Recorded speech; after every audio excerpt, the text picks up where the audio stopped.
painter's house. Art. Added a century later. It looked as close as Hello friends, welcome to my channel Lazy Walk, and today's video is very special. And now summer came, everybody is visiting Amsterdam. Right now I am in Amsterdam Central, so I'll show you if you want to do a canal tour in Amsterdam, how to do that. So from Central Station you can walk to the main city in this way and reach to the canal tour location. I am walking towards that canal tour locations, and there you can buy ticket and get into the boat and have a nice boat tour, and you will see this vibrant city. সত্যি খুব সুন্দর দেখাচ্ছে. So this is the location from where canal tour start, and so you see these beautiful houses here, and this is called Gabelfest house, and from here tour start, and it will go around the city, and it looks really beautiful, and they will explain you the architecture, history behind this city and everything. So let's go to this location now.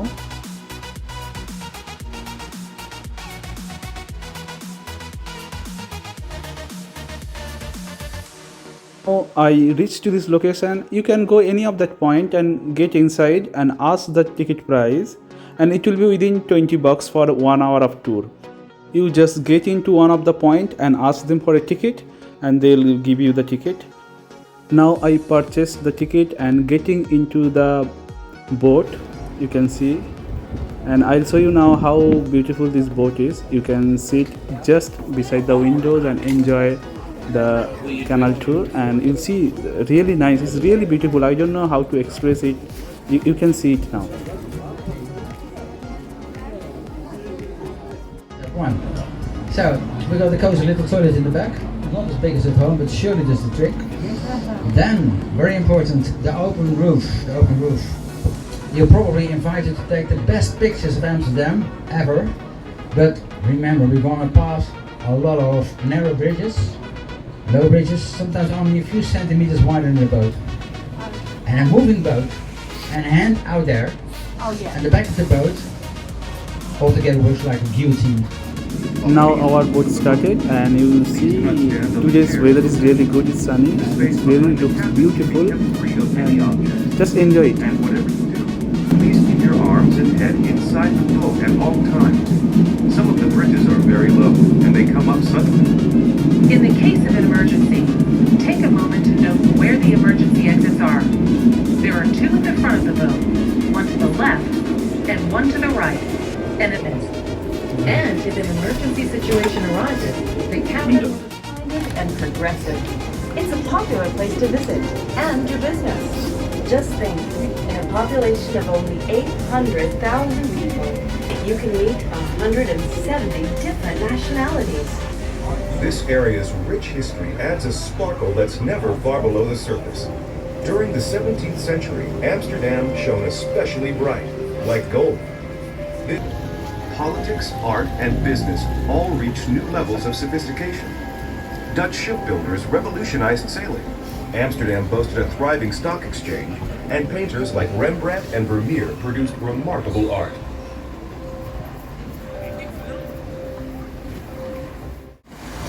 Now, fast forward a few hundred years. Amsterdam has grown into a fortified medieval village, complete with dikes, ditches, and canals to control the sea level. Even this far back in time, it was an important trading hub. Ships sailed back and forth across the Baltic Sea carrying grain, cloth, wood, and salt. The original wall of Amsterdam would have been to our right. During the Middle Ages, a moat, now called a singel, encircled the city. The church you see, the St. Nicholas, was built centuries later. Named after the patron saint of seafarers, it stood overlooking the harbor. Dust was wrestled from the sea. To reclaim this polder, or land that was once covered by lakes and seas, industrious Amsterdammers built dikes and used windmills and pumps to get rid of unwanted water. And they've done an amazing and ingenious job of it. When it comes to controlling sea levels, the Netherlands takes the lead worldwide.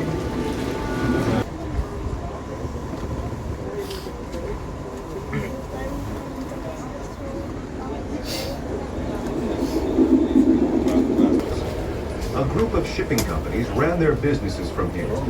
This early 20th century building is considered to be the first true example of the Amsterdam school style of architecture. To his wife, and 4 figures that represent the points of the compass. The building is decorated inside and out with all kinds of nautical symbols, anchors, ships, and famous Dutch mariners. Yes.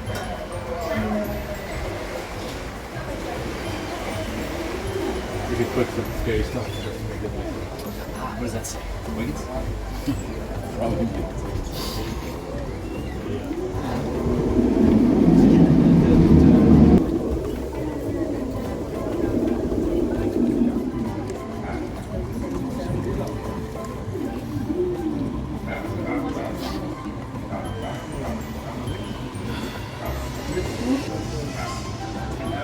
We're now traveling along what was once the outer defense wall of the city. The original city boundary was to the right. To the left, salt marsh and the North Sea.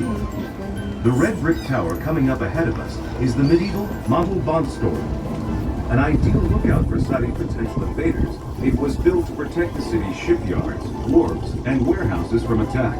From here, Dutch soldiers armed with longbows, crossbows, and early firearms called arquebuses kept watch over the wide expanses below. The tower's white spire and clocks were added a century later. They were designed by Hendrik de Keyser, an architect whose work can be seen around Amsterdam, and who you're certain to hear more about on this cruise. The clocks couldn't keep time, and the tower's bells rang out randomly, so locals gave it the nickname Silly Jack.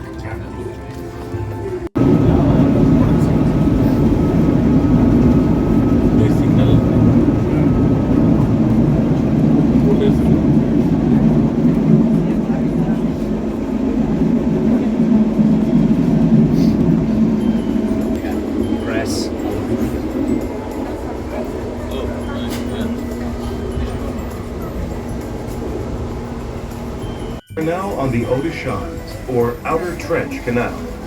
During the 16th century, it served as a defense canal.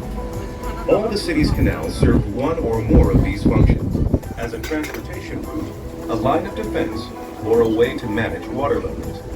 The Oude Schans, because of its size and location, did all of these. Because it was one of the only canals wide enough for large ships to sail, and because of its proximity to the harbor, the Oude Schans became a convenient place to unload cargo.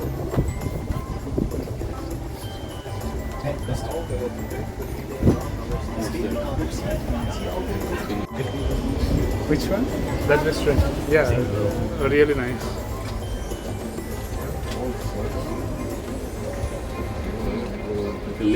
We're about to pass through one of the city's old locks. The small, tippy black building was once the lockmaster's house. It's now a pub and cafe full of 17th century charm. Stone floors, wooden benches, and exposed ceiling beams. Its outdoor patio is a great place for watching boats on the canal.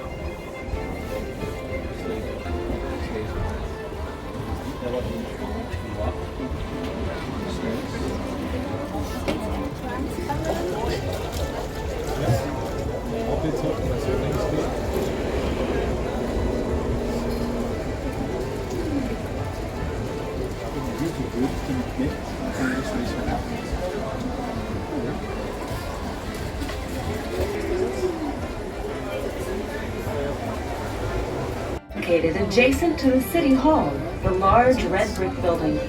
The original Vaudeville Plane was an island built in the 17th century to create a space for Jewish settlers. At the time, it was called Vlooienberg, or Flooding Island. Over time, the name morphed into Vlooienberg, or Flea Island, and the bustling market held here was called a flea market. For centuries, Jewish traders sold their wares here. The market continues to operate and is now known as the largest flea market in the Netherlands.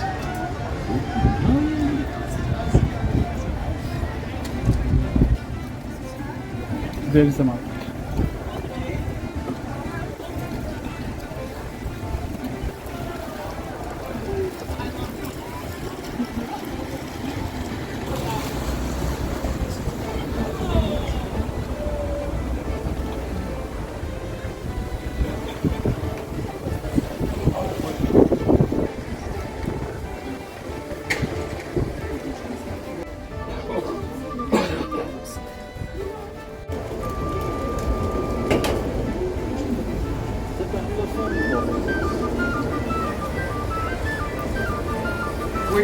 on the Amstel River. The round white-faced building you see next to the City Hall is the Muziek Theater, or Music Theater. This one. It's home to the Dutch opera, known for its daring production, the Holland Sinfonia, and the world-renowned Dutch National Ballet. The Dutch may be known for their tolerant attitudes, but they also have strong opinions. This piece of architecture was met with heavy protests that have since simmered down. In fact, that's how it got its name, Stopera. It's derived from the movement against the construction, Stop the Opera.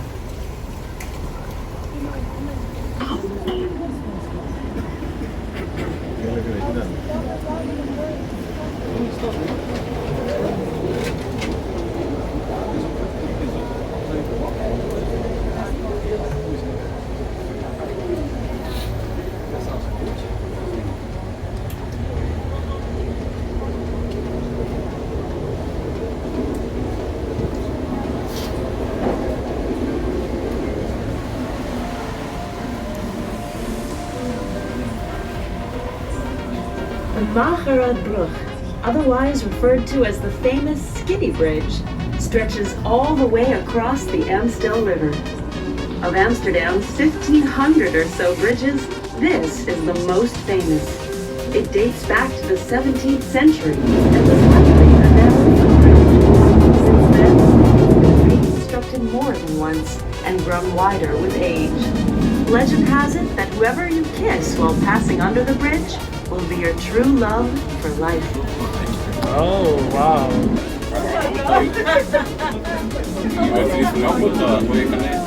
Careful plan to expand the city. In the early 17th century, a time of tremendous physical and economic growth, 3 new canals were laid out in concentric rings. The Herengracht was innermost. The Keizersgracht, or Emperor's Canal, was in the middle, followed by the Prinsengracht, or the Prince's Canal. The wealthiest citizens, shipbuilders, merchants, investors, and politicians built elegant mansions on the Herengracht. The Keizersgracht was solidly middle class, while the Prinsengracht had a more industrial atmosphere. Of the 3 canals, the Prinsengracht was the only one that connected directly to the harbor, and its both sides were designed for loading and unloading cargo.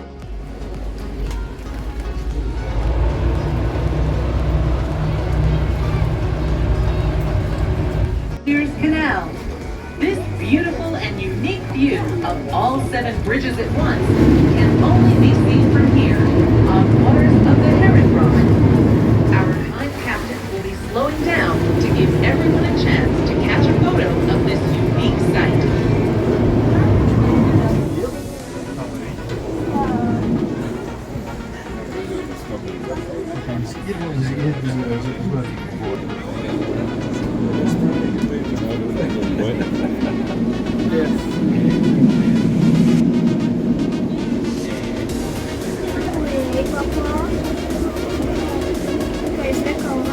Facade with white columns just before the bridge. The golden age of the 17th century was a stellar time for Amsterdam. From politics and the economy to arts and science, everything flourished. And the city was now the most important trade center in Europe. There are many reasons for Amsterdam's astounding success. It had the largest and most progressive shipbuilding industry in Europe. House. There are 2 wonderful museums in the area, the Heathby in Lovenhouse and the Wieland Holkhausen.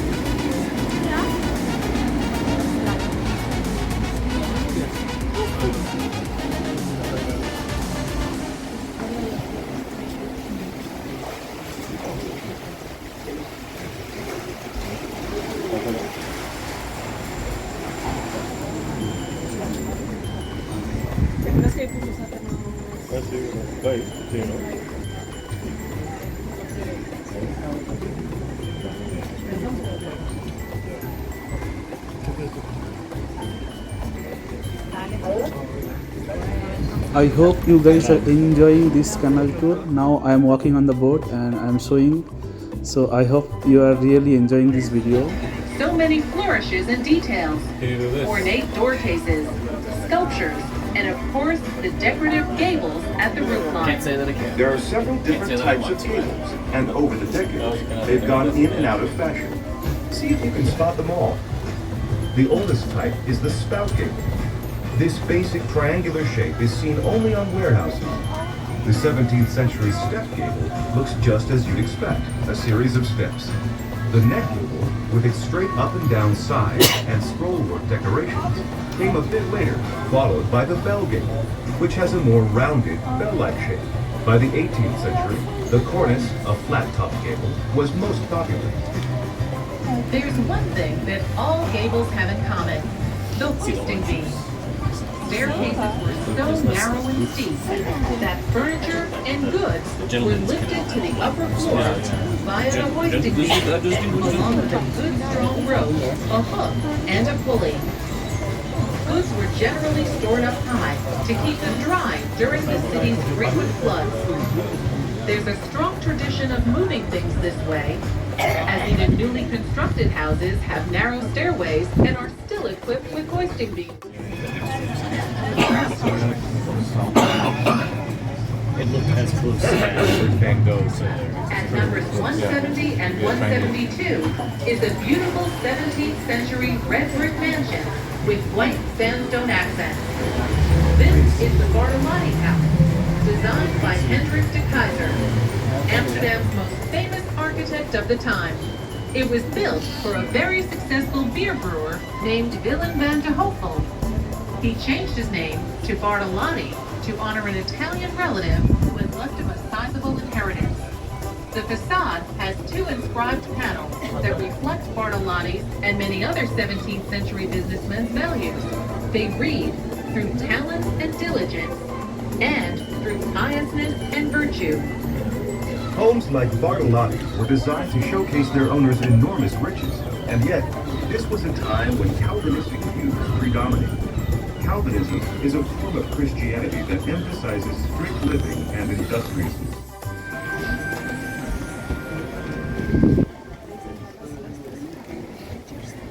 Canal was part of the city's 17th century expansion. It connects the three main canals, the Herengracht, the Keizersgracht, and the Prinsengracht, and used to form the northwest border of the city. With its arched bridges, many houseboats, and beautiful architecture, it's now one of the most picturesque waterways in the city. But that wasn't always from residential areas ended up here. That included the smelly ones, like leather and whale oil processing. And of course, beer brewing, which gave the Brewers Canal its name. Because water quality was so poor, wine, which was imported, but everyone drank beer. Many of the buildings you see are old workshops and factories. See if you can spot some. Look for triangular spout gables and windows with wooden shutters. The shutters help keep goods dry and dark.